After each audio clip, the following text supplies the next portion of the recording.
adquirir teniendo relaciones sexuales, ya sea por vía genital, oral o anal. Y en algunos casos también puede ser por contacto directo con la piel. O sea, tenemos aquellas patologías que van a causar sintomatología y cuadro clínico estrictamente a nivel genital, o sea, anal u oral, pero hay otras que la vía de ingreso es por vía genital, pero la patología se va a ubicar en otro lugar, por ejemplo, las hepatitis, la hepatitis B y la hepatitis C, que van a ir obviamente al órgano blanco que sería el hígado, sin ninguna sintomatología a nivel genital. También tenemos el herpes, que es el herpes genital, que se va a transmitir también por vía sexual, el VIH, que tiene otras vías de transmisión, pero primordialmente genital. El papiloma humano, por ejemplo, ese, si bien la relación sexual va a producir contagio, a veces el tener contacto con alguna lesión cercana podría producir contagio de todas maneras. O sea, en este caso, por ejemplo, el preservativo no protege completamente, porque las lesiones pueden estar en la región perianal, a nivel de sínfisis del pubis o a nivel del ano, y de todas maneras producirse el contagio. Luego tenemos las infecciones de transmisión sexual por bacterias, como son la clamidia, que ya hemos visto este semestre, la gonorrea, la sífilis. Algunas no tienen curación, como el VIH, y otras se pueden mantener bajo control o sencillamente erradicarlas completamente del organismo. Estas enfermedades de transmisión sexual afectan a ambos sexos, tanto hombres como mujeres, pero en muchos casos los cuadros más graves se presentan en las mujeres. Además que ahí tenemos una doble complicación, o sea, va a producir cuadros más graves en la mujer, y al mismo tiempo, si esa mujer está embarazada, podría contaminar el producto del embarazo, ya sea durante el embarazo o durante el parto, que puede traer graves consecuencias para el niño. Pueden producir algunas, por ejemplo, partos prematuros, rotura prematura de membranas y lo más importante, efectos teratogénicos en algunos casos, o sea, provocan malformaciones en el producto.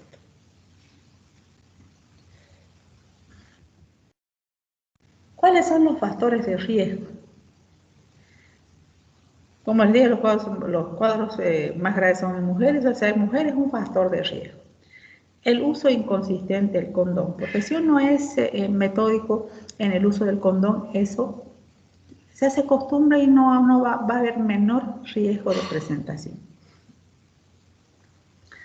Inmunológicos también, o sea, que tengan alguna alteración inmunológica, o la combinación con otras infecciones de transmisión sexual. Pacientes drogadictos, obviamente el paciente drogadicto, mientras está con la euforia de la droga, pierde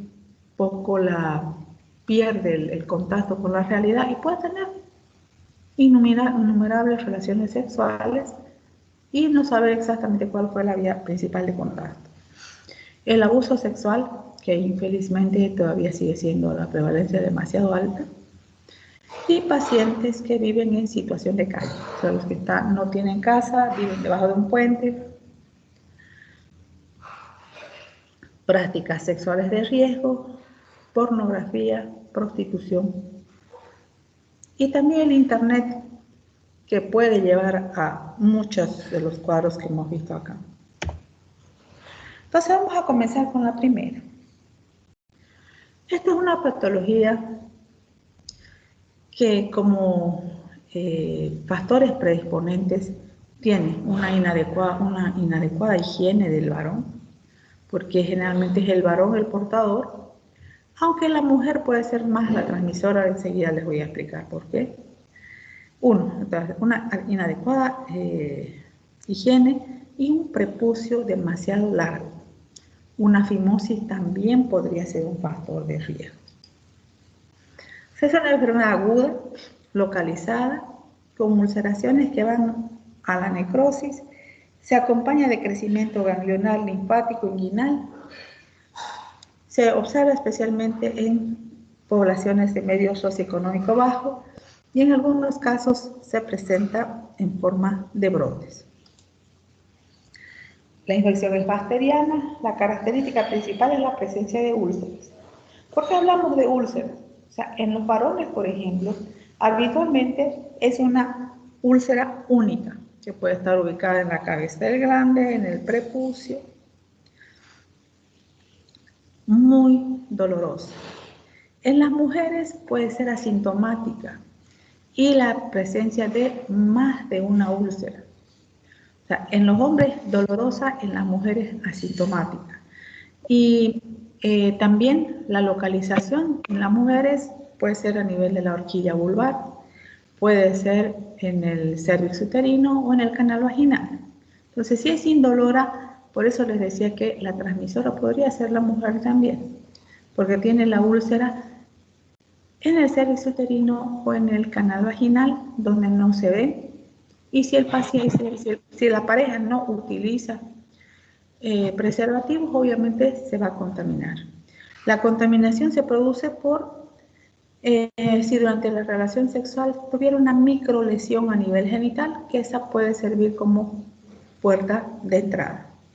Y obviamente al producirse una úlcera, favorecería también una infección por VIH. El agente infeccioso es el Haemophilus ducreyi, o también conocido como bacilo de Ducreyi. Entonces, ¿qué pasa en este caso? O sea, durante el acto sexual se forman, como les dije, microlesiones epidérmicas. Entonces, el Haemophilus ingresa por esas microlesiones, forma primero una pápula eritematosa, más o menos 4 a 7 días después de la relación sospechosa. Luego esa pápula se convierte en pústula, la membrana de esa pústula se rompe y deja una úlcera excavada. Tiene bordes irregulares, aro eritematoso, no es dura, por eso es un nombre de chancro blando también, y muy dolorosa. La base de la úlcera es dolorosa, es húmeda y cubierta de material necrótico grisáceo. El modo de transmisión, como dijimos, contacto sexual directo con las secreciones abiertas.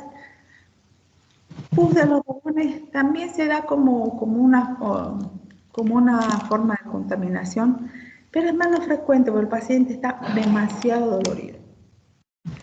El periodo de incubación de 3 hasta 5 hasta 7 días.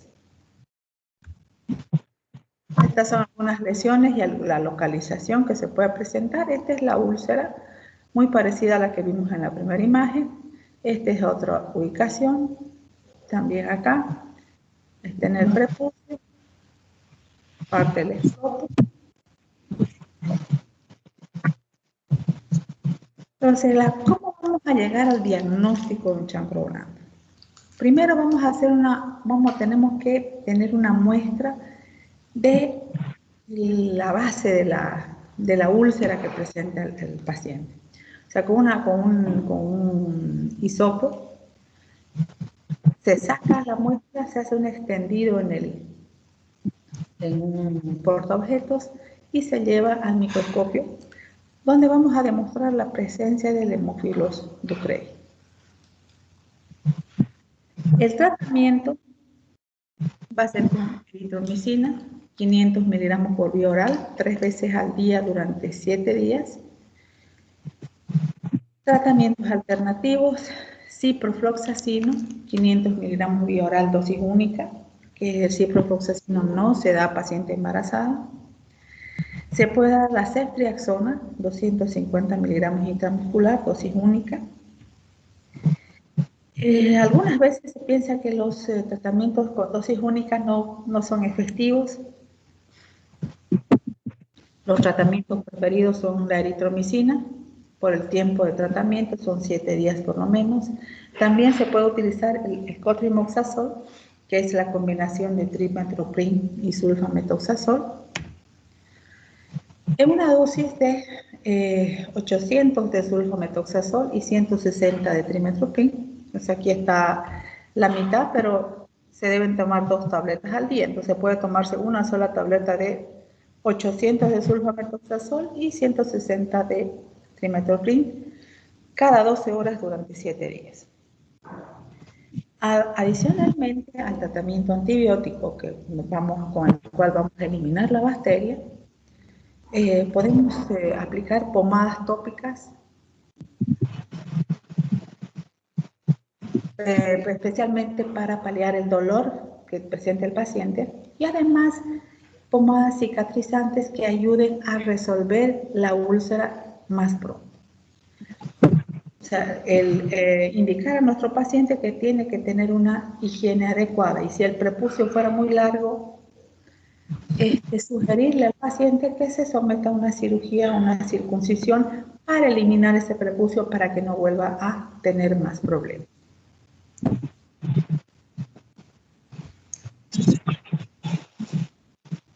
¿Alguien tiene su micrófono abierto? ¿Podría cerrarlo, por favor?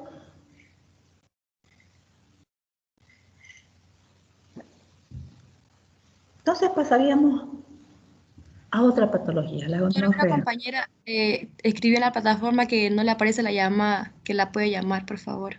Claro que sí, pensé bien. Vamos a parar un ratito porque para eso tengo que bajarme a la plataforma. ¿Su nombre? ¿El nombre de su compañera? Ana Victoria. Ah, ya. Victoria, doctora. ¿Victoria nomás o Ana Victoria? Ah, sí, Ana Victoria. Hola, doctora, ya conseguí entrar, gracias. Ok, hay otro que generalmente es difícil entrar, que tampoco creo que está. Es Francisco, generalmente no puede entrar.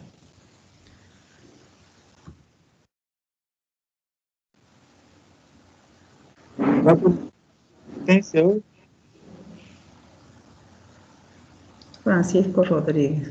Ah, no en esta reunión. No es de este grupo. Ya, vamos a seguir entonces. ¿Dónde está? ¿Se va a tener? ¿Cómo? Asistencia tiene que haberse abierto a las 8:05. Ya pueden Doctora, marcarse. ¿Sí? a mí no me aparece. A mí igual no me aparece, doctora. A mí tampoco, Espérenme un doctora. minuto. A mí Vamos a- tampoco, doctora. A Doctora, mí Francisco está tampoco, pidiendo doctora. que lo llame.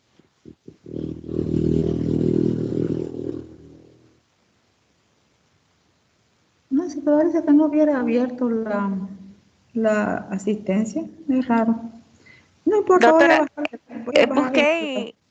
busqué en actividad, también no peleé allá. Raro, si esta noche he hecho todo. O sea, he mandado. Está en tareas, la asistente. Chicos, en tareas está. Lo raro que debería haber sido tendría que haber sido para todos, ¿no? Ah, ya. Sí, doctor, está en tarea. Ok. Bueno, acabo de invitar a Francisco a ver si aparece.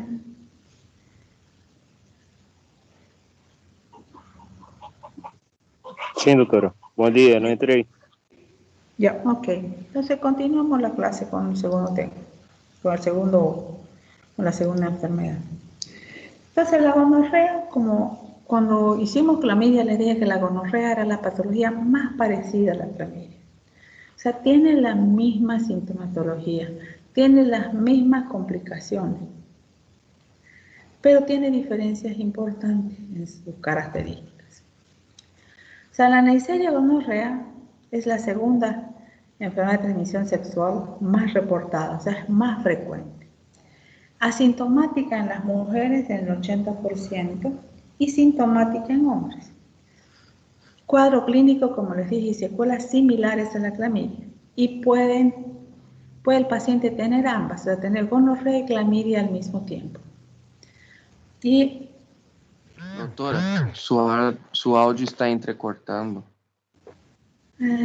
Vamos a ver cómo está. No, doctora, está normal para mí. Está, Escucha bien, doctor. para mí está Para normal, mí también doctora. está normal. Está normal. Voy a cambiar, esperen. Puede ser que me pierda un ratingo. Voy a cambiar de línea para conectarme. Esperen un ratito.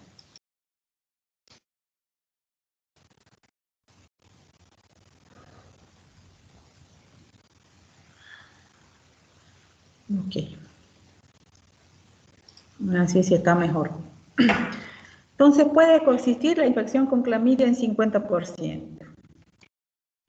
Una enfermedad bacteriana limita el epitelio cilíndrico y de transmisión sexual. En los hombres produce secreción purulenta en la uretra anterior. Esa es la diferencia con la clamidia. En la clamidia la secreción es blanca, sin olor y no provoca inflamación propiamente. En la gonorrea se presenta disuria, o sea, ese ardor al orinar. Estamos hablando de la sintomatología que se presenta en los hombres exclusivamente. Tenemos los cuadros de portadores crónicos. Esos portadores crónicos puede ser que no tengan la secreción o tienen apenas un poquito en la mañana y después ya no tienen más. Pero el hecho de que no tengan mucha sintomatología no quiere decir que ese paciente esté sano. Ese paciente en cada relación sexual sin protección está diseminando la enfermedad. Y tenemos otro cuadro más grave aún, que es el estado de portador asintomático, donde el paciente no siente ninguna sintomatología, pero en cada relación sexual él está contaminando a sus eventuales parejas. En las mujeres, como les dije, la sintomatología es tan parecida a lo que se presenta en la clamidia. Provoca al inicio primero una cervicitis, uretritis, una ligera disuria e inflamación a nivel de vagina y cuello uterino. O sea, la sintomatología al inicio es leve. Como se dice al inicio, puede ser asintomática. Igual que en la clamidia, mientras está a nivel genital, la sintomatología puede pasar desapercibida. Pero en el periodo premenstrual y postmenstrual se puede producir el ascenso de la bacteria hacia el endometrio, hacia el útero. Entonces, en el endometrio nos va a producir inflamación, una endometritis. Esa inflamación que se presenta a nivel endometrial puede diseminarse hacia las trompas, provocando una salpingitis. Puede producir una peritonitis pelviana porque el material purulento puede salir a través de las trompas y derramarse en la cavidad abdominal.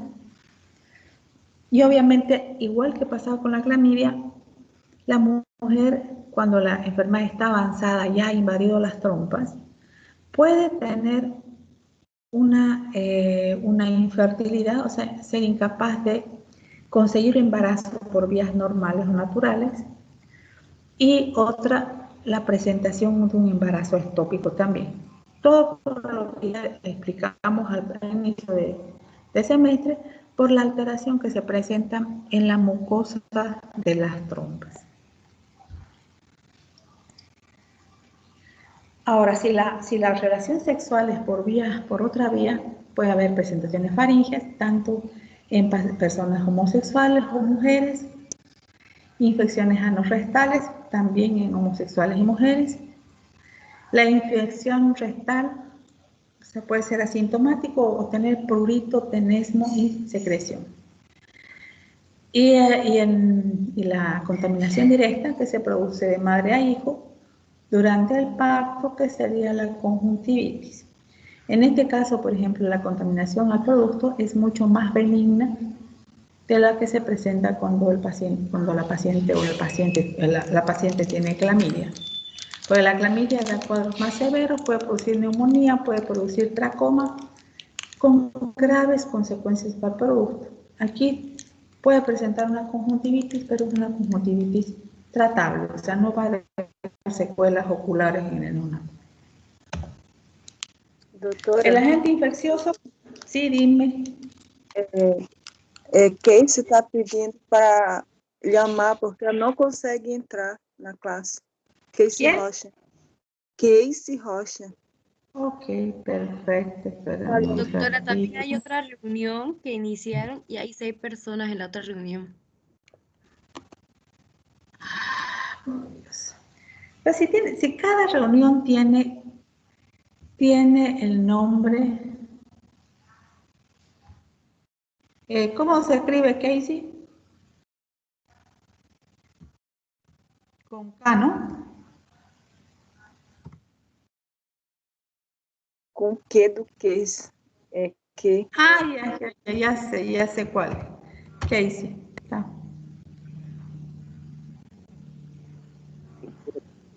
Ok, ya la llamé a Casey. ¿Quién más falta? Ana Victoria, parece que não. ¿Qué? Ana Victoria. No, Ana Victoria ya está. Ya está aquí. É Bruno Moreira, se não, que é a esposa dela. Bruno. ¿Cuál es su nombre? Bruno Moreira. Ah, ya.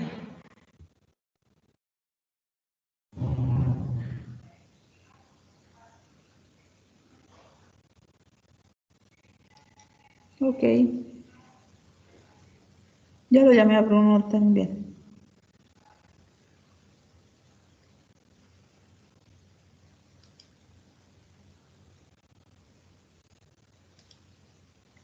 Entonces, el agente infeccioso es la Neisseria gonorrea o gonococo. Es una bacteria resistente a la penicilina y la tetraciclina. El modo de transmisión, contacto con exudados de las membranas mucosas, el reservorio de la enfermedad exclusivamente humana. El periodo de incubación de 2 a 7 días por relación, sin protección o la relación con una persona. El diagnóstico vamos a realizarlo por un cultivo específico. Se dice que toda adolescente debería hacerse, sexualmente activa, debería hacerse un tamizaje anual, o sea, para evitar complicaciones, y hacer también el tamizaje a todas las pacientes embarazadas. En la imagen inferior estamos viendo las lesiones, o sea, la conjuntivitis purulenta que produce en el neonato. El tratamiento se hacen dosis únicas de diferentes tipos de medicamentos que pueden hacerse combinaciones de algunos. Entonces tenemos la ceftriaxona, 125 miligramos por vía intermuscular por una vez, la cefixima, 4 miligramos por vía oral una vez, ciprofloxacino, 500 miligramos por vía oral una vez. La ofloxacina, la espectinomicina, cefuroxima, enoxacina, en todos esos casos una dosis única. La eritromicina continúa siendo la dosis habitual, que son 500 miligramos por vía oral, 4 veces por día por una semana.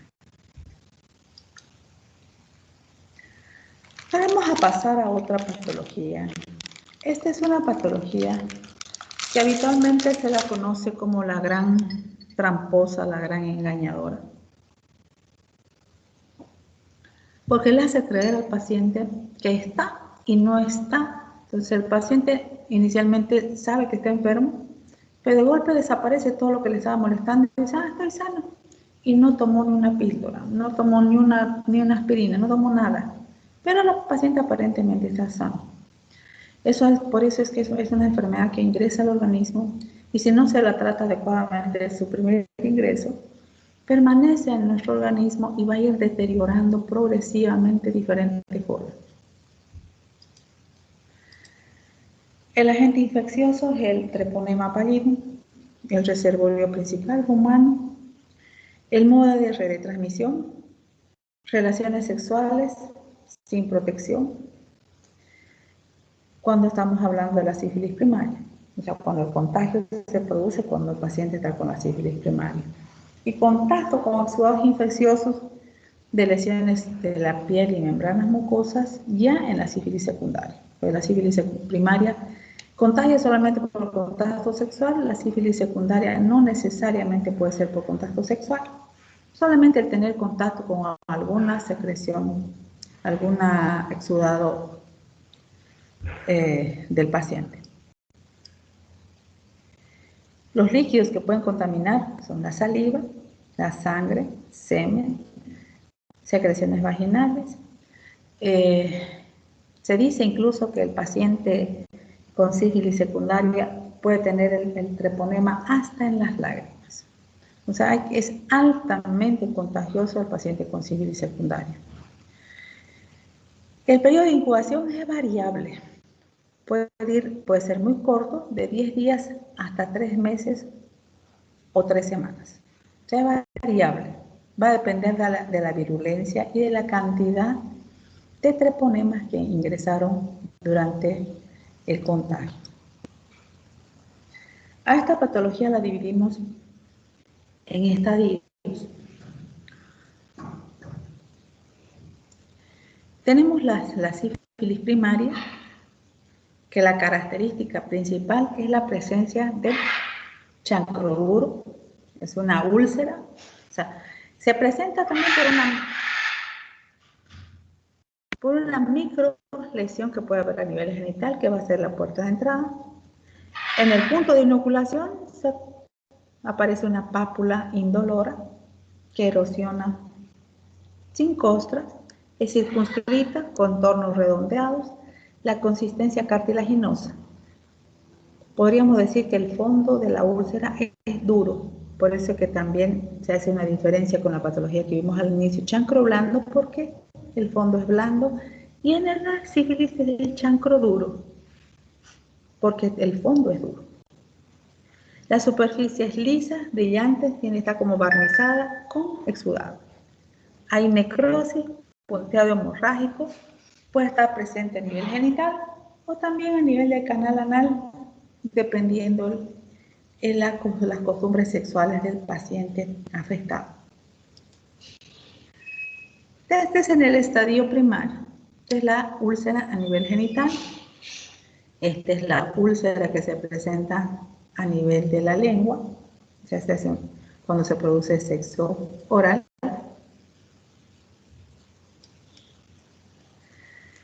Entonces, la úlcera está presente en cervix, puede estar en la boca, puede estar en el periné, canal anal, boca, surco balano prepucial. Se presenta acompañada de una linfadenopatía satelital inguinal. Esa está presente de 8 a 10 días.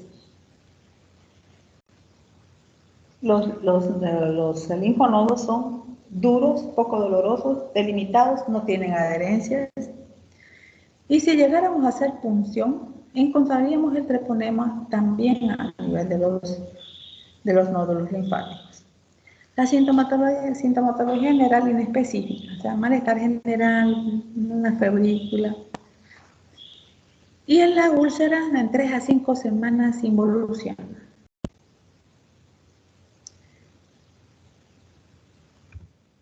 Aquí tenemos nuevamente, este es el chancro de inoculación, que es la úlcera primaria que se puede presentar. En la sífilis secundaria, o sea, ya tenemos esa úlcera que apareció, así como aparece, desaparece sin tratamiento. Entonces, si esa úlcera no es tratada, o sea, si no se detecta, si no se hace el diagnóstico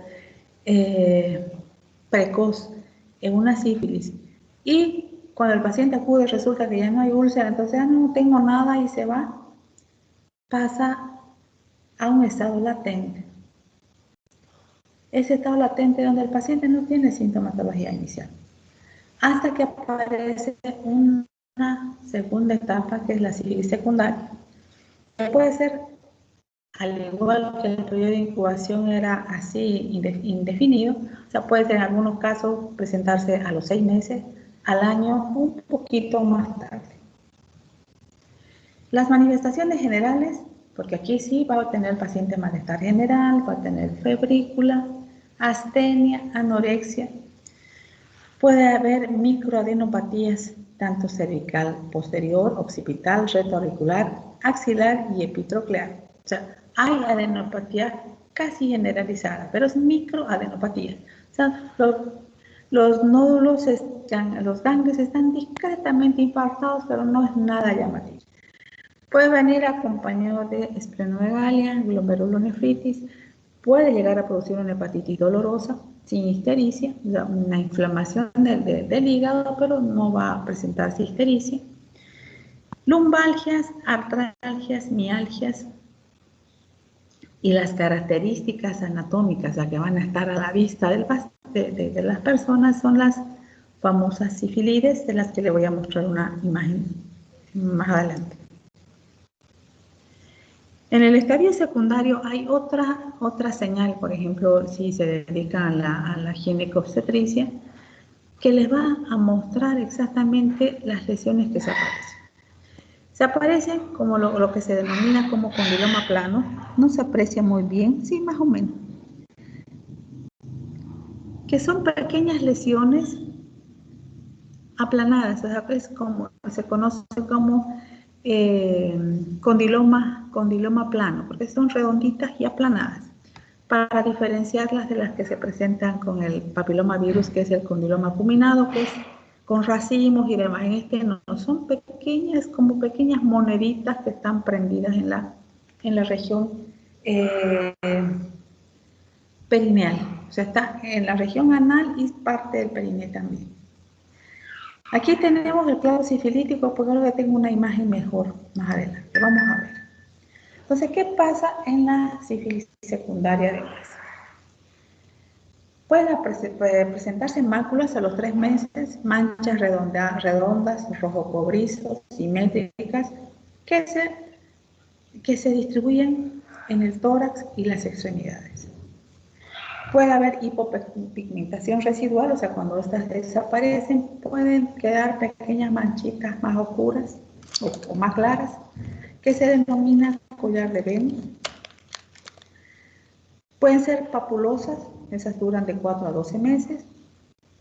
Papuloerosivas, donde la pápula comienza a descamarse por ser una pequeña úlcera. Pápuloescamosas, donde hay una descamación continua de la pápula que se presenta. Y en las palmoplantares tenemos el clavo sifilítico y collarete de billete. Vamos a ver enseguida. Estas son las famosas sifilides. Esta es la reducción papuloescamosa en el tronco. O sea, si ustedes se fijan, el paciente podría pensar que se trata de un cuadro de rash alérgico también. Si bien no es pruriginoso, pero sí está afectando todo el cuerpo y la aparición es brusca. Estos son el clavo sifilítico o clavo palmoplantar.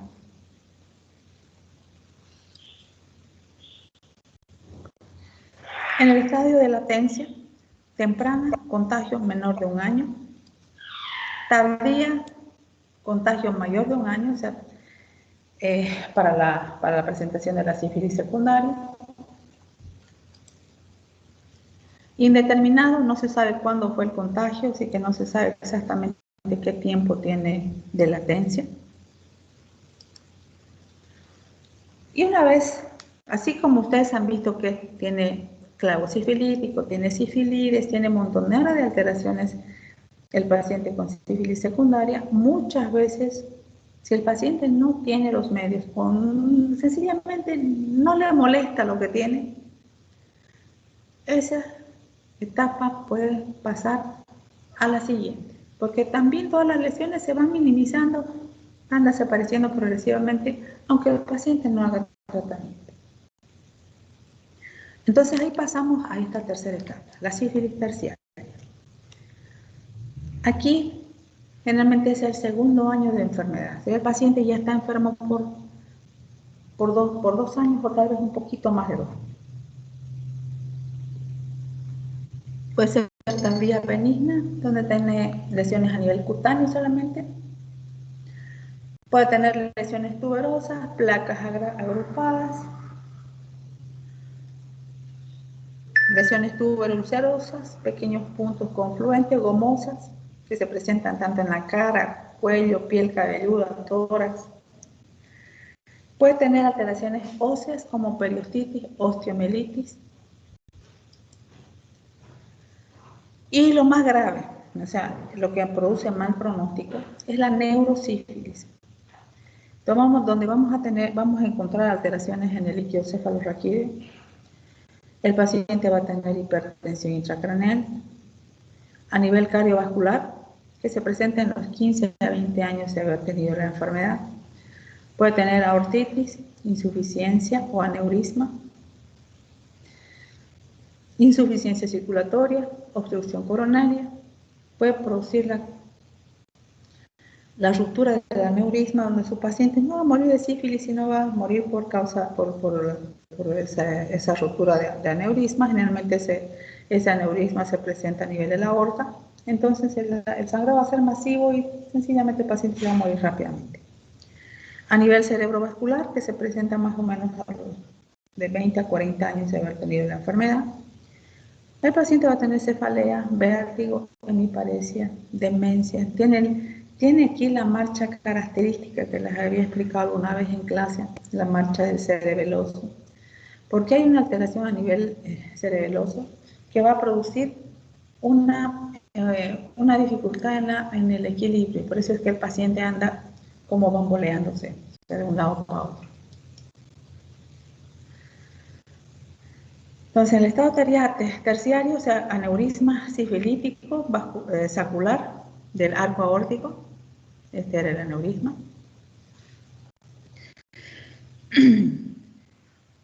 Aparecen décadas después. O sea, son manifestaciones graves, óseas, cardiovasculares y neurológicas. O sea, cuando el paciente pasa a la sífilis terciaria, ustedes pueden hacer tratamiento, pero ese tratamiento no va a ser efectivo.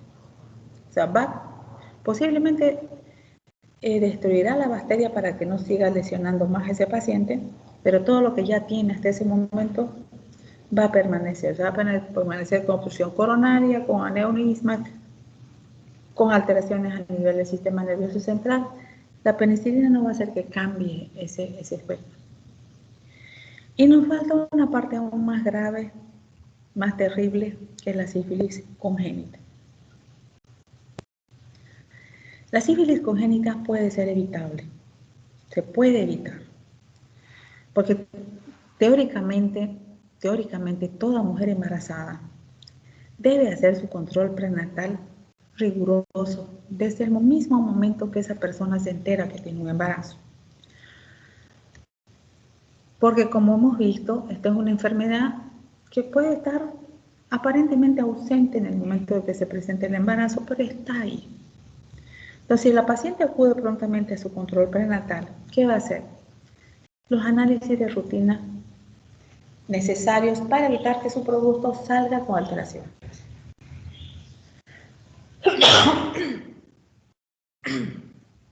En la primera consulta prenatal se pide la prueba del VIH, toxoplasmosis, PDRL, que es para detectar sífilis. También se pide Chagas, o sea, todas patologías que podrían producir enfermedad posterior en el recién nacido.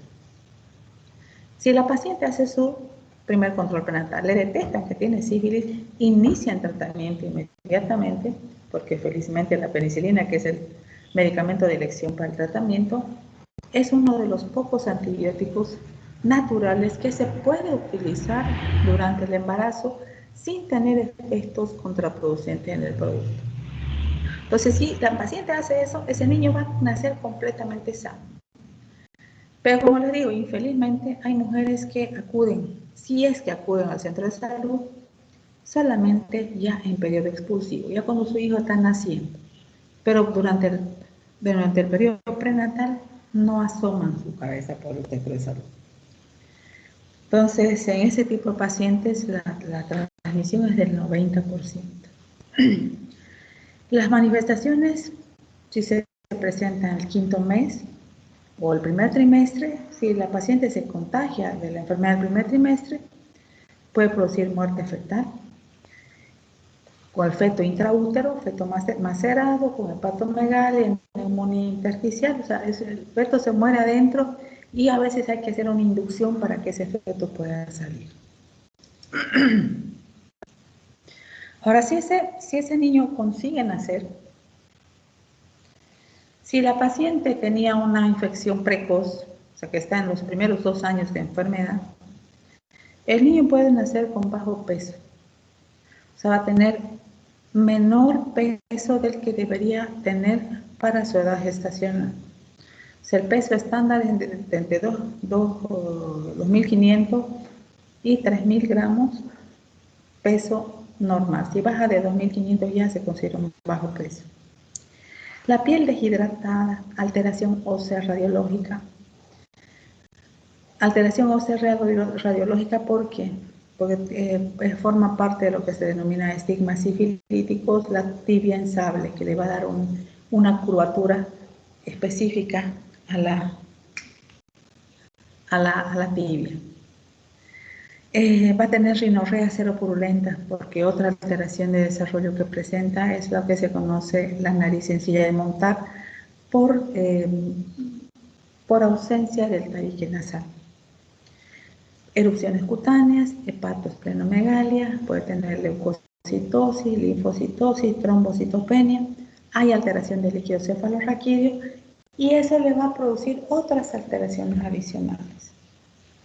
Este es otro estigma, por ejemplo, es lo que se denominan los dientes de Hutchinson. Aquí está la rinorrea purulenta y aquí está, fíjense, la curvatura de la tibia. Es lo que se conoce como tibia en sable. Entonces, dientes de Hutchinson, nariz sencilla de montar y tibia en sable.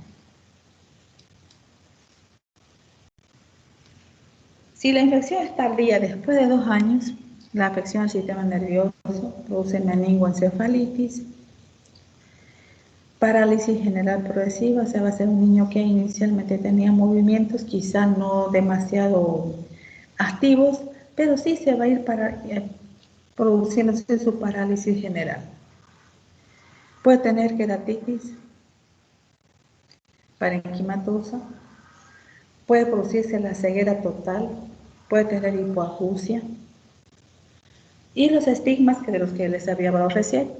La nariz sencilla de montar, esas ya quedan como secuelas permanentes, frente olímpica, alteraciones dentarias o dientes de Hutchinson, sordera y tibia en sable. O sea, como ven, ese niño que queda vivo tiene un montón de alteraciones que van a hacer su vida un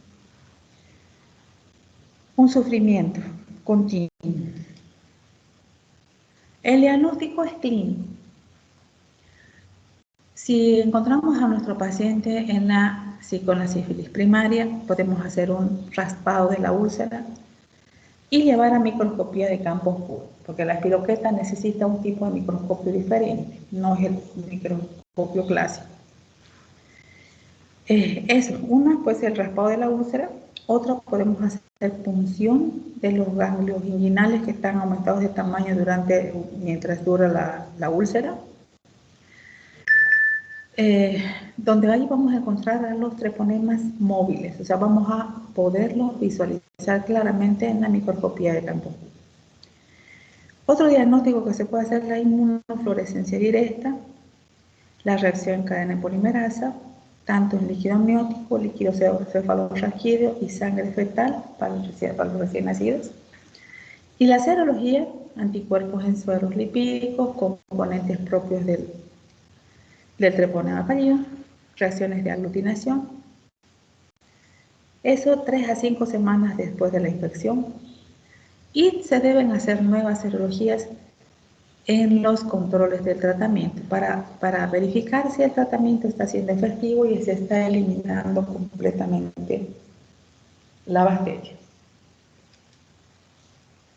Entonces tenemos además pruebas no treponémicas inespecíficas, que en algunos casos pueden dar falsos positivos, BDRL, y las pruebas treponémicas son específicas, entonces en esos casos tenemos la certeza de una infección por sífilis. Y el control post-tratamiento de las pruebas no treponémicas. Diagnóstico diferencial, va a depender de la etapa en la que encontremos la lesión. En la sífilis primaria, con cualquier tipo de úlcera genital, puede ser herpes simple, puede ser chancro blando, puede ser linfogranuloma, podría producir su reacción alérgica a algún medicamento, traumatismo o un cáncer genital. En la segunda etapa tenemos la roceola sifilítica. Entonces puede ser por reacciones medicamentosas, o sea, como les dije, un rash cutáneo por anafiláctico, y los exantemas virales, rubeola, sarampión, varicela. La sífilis papulosa con la psoriasis o lichen plano. Ustedes saben que la psoriasis es una enfermedad autoinmune que provoca esas lesiones descamativas. En las sífilis palmoplantares con el eczema, dermatofitosis y también la psoriasis palmoplantar. En la psoriasis, o sea, tenemos una inflamación permanente y hay descamación permanente. O sea, ustedes van a ver lesiones permanentes en una psoriasis, enfermedad autoinmune.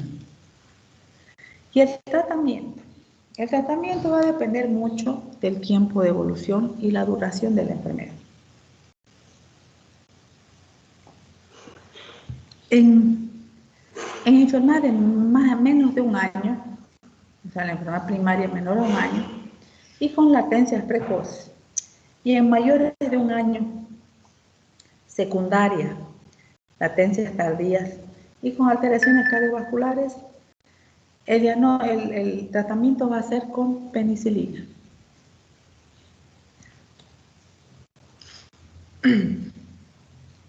En menores de un año, la penicilina benzatínica de 2.400.000 unidades, dosis única por vía intramuscular. Podríamos asociarla con la doxiciclina, 100 miligramos cada 12 horas, por 2 semanas, también por vía oral. La eritromicina, 500 miligramos, cada 6 horas por 2 semanas por vía oral. O sea, se puede utilizar o la doxiciclina o la eritromicina. Si estamos hablando de la madre, se utilizará la doxiciclina, y si estamos hablando del producto, utilizaremos la penicilina. Más de un año sin lesión a nivel del sistema nervioso central, vamos a utilizar la penicilina G-benzatínica, 7.2 millones por vía intramuscular. En 3 dosis, o sea, no se coloca los 7 millones en un solo saque, sino en 3 dosis, 2.400.000 unidades por semana durante 3 semanas. Y la doxiciclina se mantiene la dosificación, pero se amplía el tiempo de tratamiento hasta 4 semanas.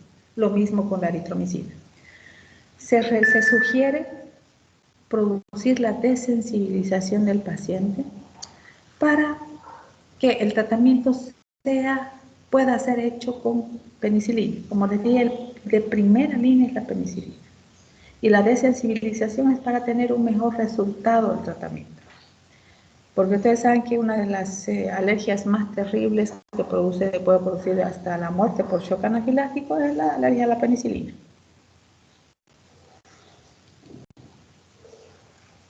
Ahora, si nuestro paciente ya está en la sífilis terciaria, ya tiene alteraciones a nivel del sistema nervioso central, entonces vamos a hacer tratamiento. Este paciente tiene que estar internado, porque se tiene que hacer tratamiento por vía parenteral. La penicilina G acuosa o cristalina de 2 a 4 millones cada 4 horas por vía endovenosa durante 10 a 14 días. O sea, en un día este paciente, si se pone la dosis, por ejemplo, tendría que recibir 8 millones cada día o 16 millones también, si la dosis es de 4 millones. Esa penicilina cristalina va acompañada de una penicilina benzatínica, 2.400.000 unidades por semana durante 3 semanas, o sea, 3 dosis de 2.400.000 unidades, haciendo un total de 7.2 millones de unidades de penicilina G benzatínica. La doxiciclina, que también se debe tomar 100 miligramos por vía oral cada 12 horas durante 4 semanas. Si la sífilis es más de un año, secundaria, las tendencias tardías o alteraciones cardiovasculares, también se deberá dar el mismo tratamiento. Para la sífilis congénita se hace una combinación de las tres. O sea, se coloca penicilina cristalina de 100.000 unidades kilo peso día. La dosis a colocar 50.000 unidades de cada 8 a 12 horas durante 10 a 14 días. Acompañada de penicilina procáinica de 50.000 unidades por kilo peso, dosis única intramuscular, también 10 a 14 días. Y la penicilina benzatínica, 50 unidades por kilo, dosis única por vía intramuscular.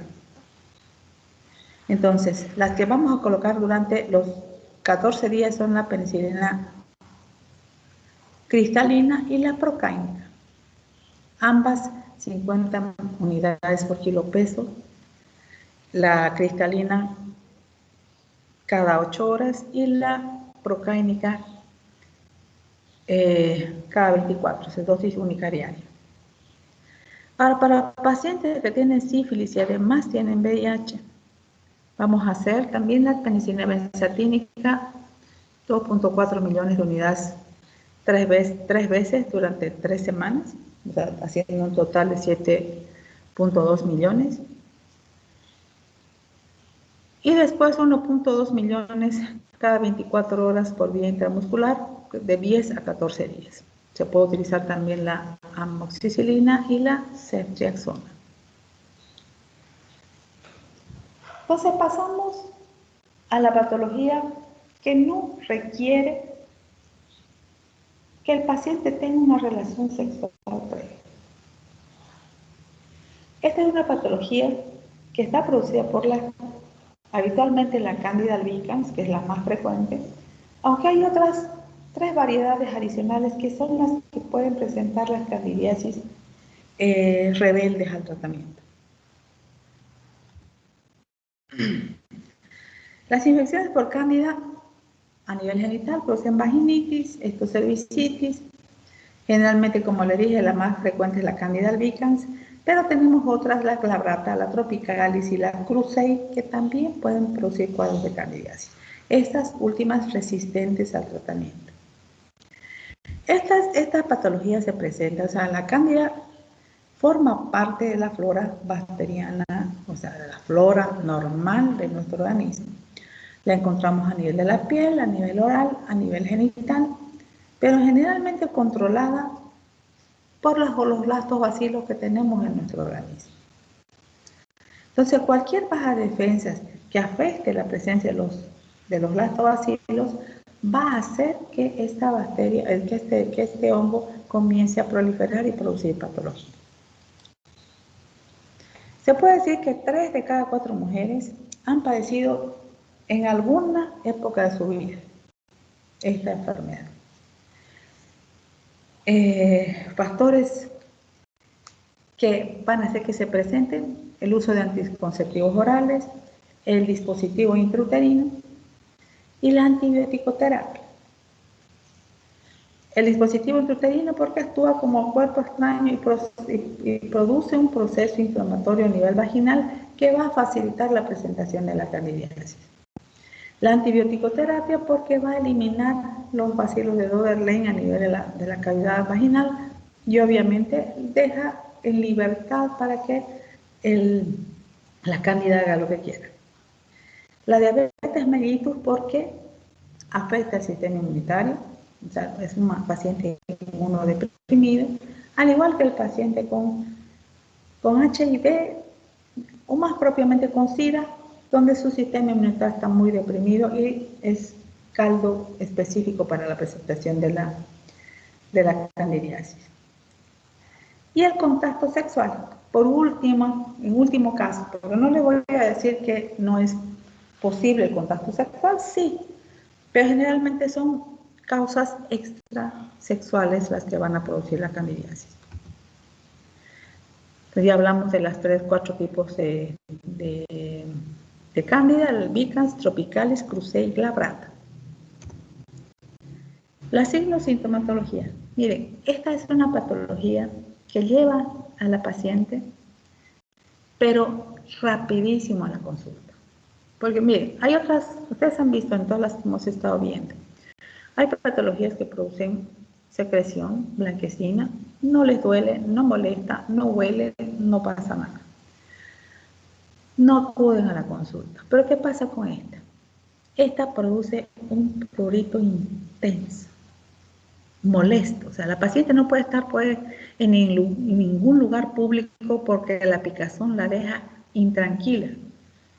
No se puede rascar en público. Entonces, es incómodo, una sintomatología muy incómoda que es la que le lleva con mayor velocidad a la consulta. La característica de la secreción es blanco, lechoso, grumoso, bien podría parecer requesón. Además produce edema vulvovaginal.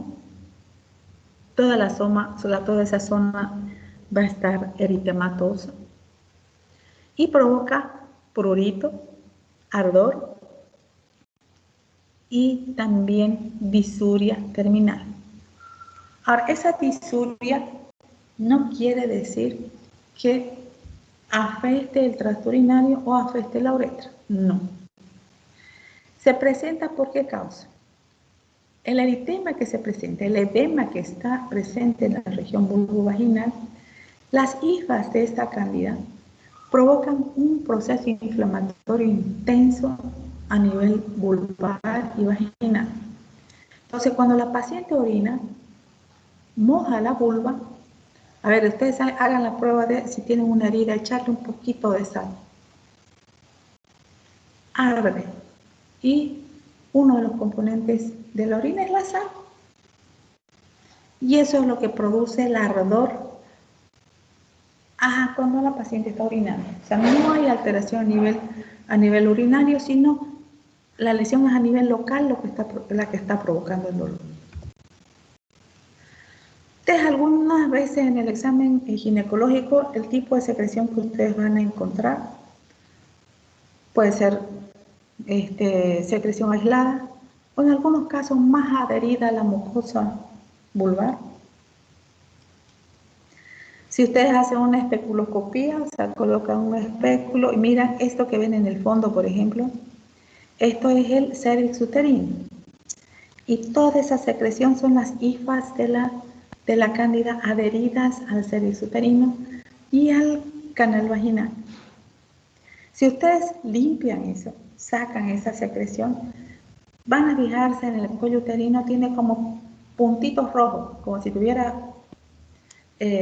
viruela, ¿no es cierto? Lleno de puntitos. Es el proceso inflamatorio que produce la cándida. O sea, esta paciente, además de tener prurito, si llegara a tener relaciones sexuales, serían relaciones sexuales dolorosas por el proceso inflamatorio que tiene a nivel de cervix uterino y a nivel de canal vaginal. Porque ya cuando se presenta el prurito, quiere decir que la enfermedad ya ha avanzado más. Porque inicialmente la lesión es a nivel vaginal, o sea, la infección es a nivel vaginal, hay cantidad de secreción, pero cuando esa secreción comienza a salir y comienza a invadir la vulva, ahí se produce la sintomatología vulvar. Entonces, si usted encuentra flujo blanco, grumoso, adherente, espeso, no fétido, más prurito y más dispareunia, la dispareunia es la dificultad en las relaciones sexuales, además con síntomas irritativos como disuria vulvar, eritema, ardor, sospechar de una candidiasis no complicada. El tratamiento en este caso, tratamiento inicial con fluconazol, vía oral, 150 miligramos dosis única, y clotrimazol tópico por una semana. O sea, si ustedes dan el tratamiento sistémico que viene a ser el fluconazol, con ese estamos queriendo que el hecho de que actúe el fluconazol por vía sistémica minimice la sintomatología inicial, o sea, el prurito vulvar, y luego se continúa con el tratamiento tópico hasta la desaparición total de la infección. El diagnóstico, vamos a hacer un examen microscópico directo, caso extendido, y vamos a llevar el microscopio. En caso de una micosis rebelde, por ejemplo, entonces podemos hacer un cultivo de esa secreción, un cultivo y un antimicograma, o sea, para saber exactamente qué antimicótico es el específico para esa variedad de cándida. ¿Cómo vamos a sacar la muestra? Con un hisopo vamos a raspar el canal vaginal o cervicuterino y vamos a hacer un extendido en un portaobjetos. Supónganse que a ustedes les toca estar lejos de un laboratorio. No tienen microscopio como para que ustedes puedan ver. ¿Qué hacen para confirmar su diagnóstico? Hacen la muestra y para que esa muestra sea viable hasta que ustedes la manden a un laboratorio que esté un poquito más, al laboratorio más cercano que ustedes tengan, ustedes hacen la fijación de esa placa con calor. Pueden tener un mechero y pasan 3 veces por el mechero para fijar la muestra. Al caso que no tengan mechero, ¿qué van a hacer? Seguramente tendrán una lámpara con la que están examinando a la paciente, entonces el foco le sirve de mechero también para fijar la muestra. El tratamiento sistémico, fluconazol, 150 miligramos vía oral, dosis única. Para aquellos casos rebeldes al tratamiento también se puede utilizar otro tratamiento sistémico que es el itraconazol, que es un antimicótico más fuerte. Pero ese tratamiento sistémico se hace teniendo en cuenta que la paciente no esté embarazada. A paciente embarazada se hace solamente el tratamiento tópico, no sistémico. El tratamiento local puede ser clotrimazol, 500 miligramos dosis única, o clotrimazol óvulos, 200 miligramos diarios por 3 días. Tenemos el miconazol, que también podríamos utilizar. Y hay otros medicamentos antimicóticos que también podríamos utilizar. Bueno, ese era el tema de hoy día, que eso ya les había dicho que era un poquito extenso. Si tienen alguna pregunta, les escucho.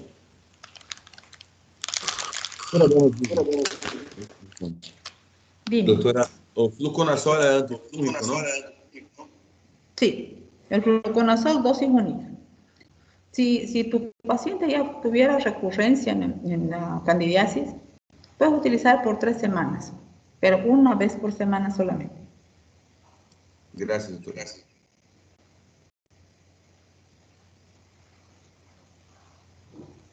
Puede repasar que está más actual que ¿Cómo? pueden repasar esta diapositiva que está más actual que la que tenemos. El tratamiento es con fluconazol, 150 miligramos dosis única, el itraconazol, no recuerdo en este momento la dosificación, pero especialmente el itraconazol se utiliza en pacientes que tienen esas candidiasis rebeldes al tratamiento. O sea, tú haces el tratamiento y la cándida permanece, no desaparece. En esos casos se utiliza el itraconazol. Tratamiento tópico con clotrimazol, miconazol. Puede ser, si la concentración del óvulo o crema es alta, puede ser dosis única o 3 días. Y en algunos casos puede extenderse por 7 días. Algunas veces es necesario, en pacientes donde la picazón, a pesar de haber colocado el fluconazol, todavía sigue siendo intenso el prurito, se puede hacer el tratamiento tópico con óvulos en horas de la noche y de día se puede utilizar una crema antimicótica para paliar, o sea, solamente en la zona vulvar, solamente para paliar ese prurito para que sea tolerable para la paciente. No sé si necesitas algo más, Tales. pregunté eso, doctora. ¿Me escuchan? El micrófono no está bien. Te escucho, dime. Es porque ¿Quieres que te ponga las es diapositivas? que no, esa diapositiva de hoy Ah, sí, igual sí, que la yo otra sé. que tenemos. Sí, yo se las voy a pasar. Tanto la de SIDA como la de enfermedad de transmisión sexual. He colocado más láminas, he colocado más fotos y algunos datos adicionales. Les voy a pasar a su responsable del grupo ahora mismo.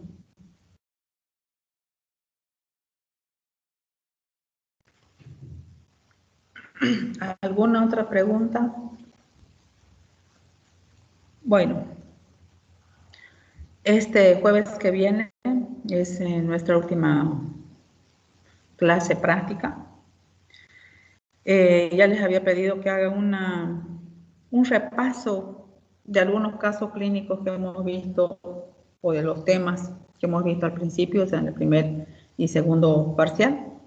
Vamos a hacer casos clínicos de esos para este jueves, para que estén preparados adecuadamente para su evaluación, final. Con el grupo E, el examen es el día 27. O sea, esta es la última clase, el 27 están dando su último examen. Y con los del F recién es el día 4 de junio, así que no hay mayor problema, tenemos todavía un poquito más de tiempo. Entonces, ¿lograron marcar su asistencia? No. Sí, doctora. Ya, por si acaso voy a bajar de todas maneras la lista de asistencia y nos estaríamos viendo el día jueves con el grupo E y viernes con el grupo F. Doctora, una pregunta, disculpe.